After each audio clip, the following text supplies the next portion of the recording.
Hello guys, this is our second video of the chapter The Working of Institutions. In our last video, we just covered up the topic the parliament, that what are the needs of parliament, how the government used to take a decisions, the procedure regarding that. Today in this video, we are going to cover the topic the parliament. As you know, we are having a parliament, and in the parliament we are having two houses. The one house is known as our Rajya Sabha and the other is known as our Lok Sabha.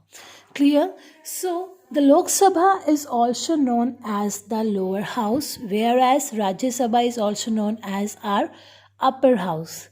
Rajya Sabha is basically known as the Council of States because here the people are elected by the different states. Whereas Lok Sabha is considered as the house of people because lok means people. Clear? So इसमें जितने भी लोग elect होते हैं वो हम general public के through elect होकर आते हैं. Now Rajya Sabha and Lok Sabha. President is not considered as the member of either of the houses. वो दोनों में से किसी भी house का member नहीं है. इसीलिए हमारे प्रेसिडेंट के सिग्नेचर्स के बिना, प्रेसिडेंट की परमिशन के बिना कोई भी ऑर्डर हमारा एज एन लॉ पास नहीं हो पाता.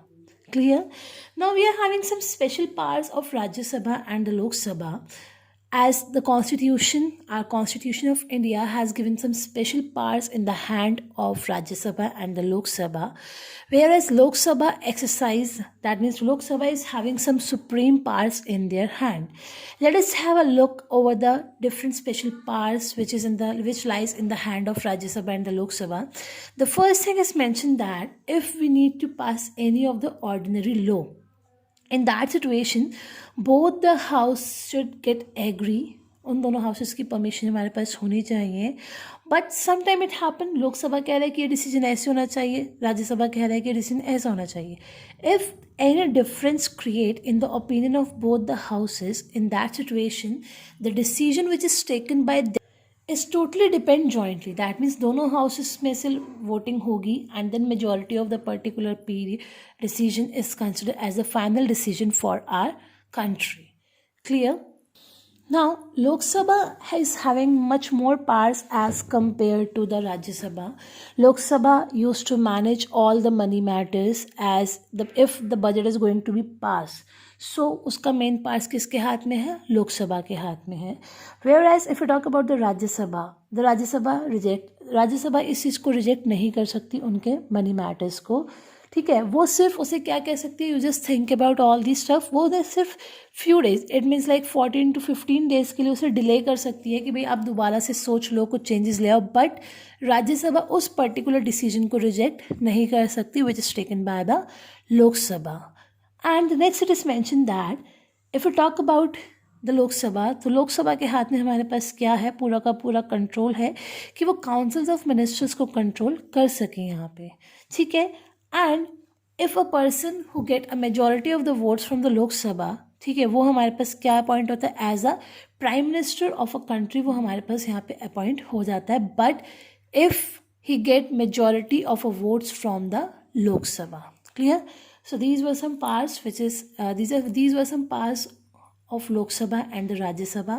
Now next come on the executive. As you know very well that we are having the different organs of the government which is known as your judiciary, executive and your legislative which used to make laws. जो हमने राज्य सभा में पढ़ा कि different laws, parliament में पढ़ा जो डिफरेंट लॉज हमारे पास फ्रेम करते हैं. The next we are having is the executive means उस सब चीज़ों को एग्जीक्यूट करना. Now day to day activities हमारे पास हो रही हैं, ठीक है, बट ये लोग उसमें सिर्फ उसे लुक आफ्टर कर सकते हैं, उन सब चीज़ों को इम्प्लीमेंट कर सकते हैं, उन सब के ऊपर डिसीजंस नहीं ले सकते ये लोग. ठीक है. So executive we are having of two types is are political executives and are permanent executives. Political executives suppose finance minister, education minister, हमारे डीएम्स, ये क्या होता है हमारे पास, these are the basically political representatives. इन्हें कुछ specific period of time के लिए हम लोग अपॉइंट करते हैं ताकि ये लोग कुछ मेजर डिसीजंस ले सकें. बट ये मेजर डिसीजंस किसके अकॉर्डिंग लेते हैं, पूरे के पूरे सिस्टम के अकॉर्डिंग इन्हें डिसीजंस यहाँ पे लेने पड़ते हैं, अपने अकॉर्डिंग डिसीजंस नहीं ले पाते. But whereas if you talk about the permanent executives, so permanent executives basically are the person they just appointed for a long term. ठीक है, like we are having a civil servant means जो सरकारी नौकरी में होते हैं. ठीक है, ये अगर हमारे पास सपोज फाइनेंस मिनिस्टर का सेक्रेटरी है, सेक्रेटरी चेंज हो, फाइनेंस मिनिस्टर चेंज हो जाएगा बट सेक्रेटरी चेंज नहीं होगा. And these permanent executives are having more knowledge, more specialized knowledge as compared to our political executives. Party change हो जाएगी but इनकी जॉब चेंज नहीं होगी, ये उसी लेवल पे काम करते हुए चलेंगे, डे टू डे एक्टिविटीज़ को ये हमारे पास होल्ड करते हुए चलेंगे. ठीक है, next we are having some powers of permanent as well as political executives. इन दोनों की कुछ पावर्स हैं हमारे पास, जैसे कि political executives use to have more powers as compare to the permanent. भाई अगर फाइनेंस मिनिस्टर है तो उसके हाथ में ज़्यादा पावर्स होंगी as compare to finance minister के सेक्रेटरी के अकॉर्डिंग. ठीक है, पॉलिटिकल एग्जीक्यूटिव जो है हमारे पास डेमोक्रेटिक गवर्नमेंट में लोगों के थ्रू इलेक्ट होते हैं. ठीक है, परमानेंट एग्जीक्यूटिव जो है हमारे पास वो एजुकेटेड होते हैं, वो उनके पास एक्सपर्टाइज नॉलेज होती है रिगार्डिंग द पर्टिकुलर फील्ड, वो जिस फील्ड में काम करने वाले हैं. ठीक है, as well as in this situation political executives क्या करते हैं हमारे पास, हमारे इन परमानेंट एग्जीक्यूटिव्स की एडवाइस लेते हैं कोई फाइनल डिसीजन लेने से पहले, क्योंकि ये परमानेंट एग्जीक्यूटिव्स प्रॉपर सर्वे करके प्रॉपर हर चीज़ के प्रॉन्स एंड कॉन्स चेक करके ही हमें एक फाइनल डिसीजन यहाँ पे बताते हैं. ठीक है, this is all about the executives we are having. The next topic which we are going to cover is our prime minister. Now who is the prime minister? Basically prime minister is considered as the head of government. क्यों? क्योंकि इनके हाथ में सारी की सारी powers हैं जो हमारे पास कंट्रोल करते हुए चलते हैं. गवर्नमेंट की सारी पावर्स किसके हाथ में? इनके हाथ में, प्राइम मिनिस्टर के हाथ में. प्राइम मिनिस्टर के बिना कोई भी हमारे पास ऐसा यहाँ पे काम नहीं हो सकता. ठीक है, now in this situation the president basically appoints the leaders. ठीक है, मेजॉरिटी पार्टी में से लीडर अपॉइंट करते हैं. बट इफ़ इन केस अगर हमारे पास कॉलिशन गवर्नमेंट फ्रेम होती है तो उस सिचुएशन में प्रेसिडेंट अपने आप से एक एलिजिबल पर्सन देखकर उसे वहाँ पे अपॉइंट करते हैं कि हाँ भाई लगता है ये एज एन प्राइम मिनिस्टर की तरह हमारे पास वर्क कर सकता है, तो उस सिचुएशन में उसे अपॉइंट करते हैं यहाँ पर. ठीक है, ताकि वो आगे फर्दर डिसीजंस लेने में उनकी हेल्प कर सके. और पीएम के पास ऐसे कोई फिक्स टेन्योर नहीं होता कि उसे 10 साल 15 साल 20 साल तक काम करना है. ठीक है, वो 5 साल के लिए काम करेगा. अगर लोग उससे हैप्पी हैं तो उसे फर्दर अपॉइंट करेंगे, नहीं तो उसे अपॉइंट नहीं करेंगे. ठीक है, सो इसलिए पीएम के पास कोई fix tenure period of time हमारे पास भी नहीं रहता. जैसे कि हमारे लोकसभा राज्यसभा के मेंबर्स के पास कुछ पावर्स थी, तो सिमिलरली पीएम के पास भी कुछ पावर्स नहीं है हमारे पास यहाँ पे. जैसे कि फर्स्ट थिंग, प्राइम मिनिस्टर जो है हमारे पास हमारा हेड ऑफ द गवर्नमेंट है, सारे के सारे पावर्स उसके हाथ में रहती हैं. जो कैबिनेट मीटिंग्स होती हैं वो भी प्राइम मिनिस्टर के अकॉर्डिंगली ही रखी जाती है. यहाँ पे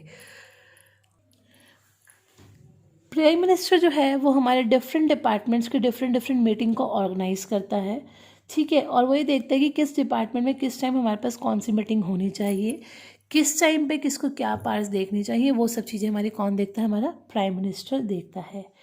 एज वेल एज जितना भी काम हमारे मिनिस्टर्स कर रहे हैं यहाँ पर, वो सारा का सारा किसकी लीडरशिप के अंडर हो रहा है? प्राइम मिनिस्टर की लीडरशिप मीन्स कि भाई उनकी गाइडेंस के अंडर ही सारा काम होता हुआ चल रहा है.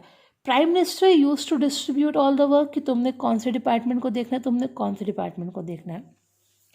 इफ़ इन केस नीड पड़ती है तो प्राइम मिनिस्टर उस पर्टिकुलर मिनिस्टर को वहाँ से डिसमिस, उनको वहाँ से हटा भी सकता है. क्लियर? पीएम जो है हमारे पास कैबिनेट को कंट्रोल कर रहा है, हमारे पार्लियामेंट को कंट्रोल कर रहा है थ्रू द पार्टी सिस्टम. इसके अकॉर्डिंग वो अपने सिस्टम को, पार्टी सिस्टम के अकॉर्डिंग वो सब चीज़ों को कंट्रोल करता हुआ चल रहा है. Clear? So this is all about the prime minister. Now the next topic and the last topic which we are going to cover in this video is the councils of ministers. Now council of minister basically it is the official name. ठीक है, इस particular council of ministers में we are having 60 to 80 ministers, और ये सारे ministers हमारे पास different levels पे होते हैं. 3 लेवल्स में हमारे पास distributed like cabinet ministers, minister of state with independent charge, and the third is our Minister of State. ठीक है. Now first if we talk about the cabinet minister, so cabinet minister is basically the top level of the ministry we are having. ठीक है. और ये हमारे पास सबसे inner ring of ministers होते हैं. इसमें हमारे पास 20 मेंबर्स अवेलेबल हैं. टॉप लेवल में है तो you can consider it as a important part of the cabinet council of ministers. Now the next is minister of state with independent charge. ये बेसिकली हमारे पास स्मॉल मिनिस्ट्रीज़ को handle out कर रहे हैं और ये कैबिनेट मीटिंग में सिर्फ तभी पार्टिसिपेट कर सकते हैं अगर इन्हें कोई ऑफिशियल इन्विटेशन मिलता है. अगर इन्हें कोई ऑफिशियल इन्विटेशन नहीं मिला तो they are not allowed to participate in that. The next one we are having is minister of state. Minister of state में हमने यहाँ पे क्या बताया है कि मिनिस्टर ऑफ स्टेट जो है हमारे पास अटैच्ड है इन सब चीज़ों से और इनको ये लगता है कि भाई हाँ कैबिनेट मिनिस्ट्री से प्रॉपर अटैच रहते हैं कि कैसे कैसे डिसीजन लेना है, वो इन सब चीज़ों पे आते हैं. अब जब काउंसिल ऑफ मिनिस्टर्स को अपॉइंट कर रहे हैं तो इसके लिए हमें प्रॉपर प्रोसीजर यहाँ पे फॉलो करना पड़ता है. Once the prime minister is appointed then the president appoint the council of ministers. और जब वो काउंसिल ऑफ मिनिस्टर्स को अपॉइंट कर रहे हैं so in that situation the president use to take advice of the prime minister कि किस किस को अपॉइंट करना चाहिए यहाँ पर. Clear. And basically these council of ministers are usually the members of the party और the majority of the Lok Sabha ने जिसको बोला है उसके मेंबर्स हमारे पास होते हैं.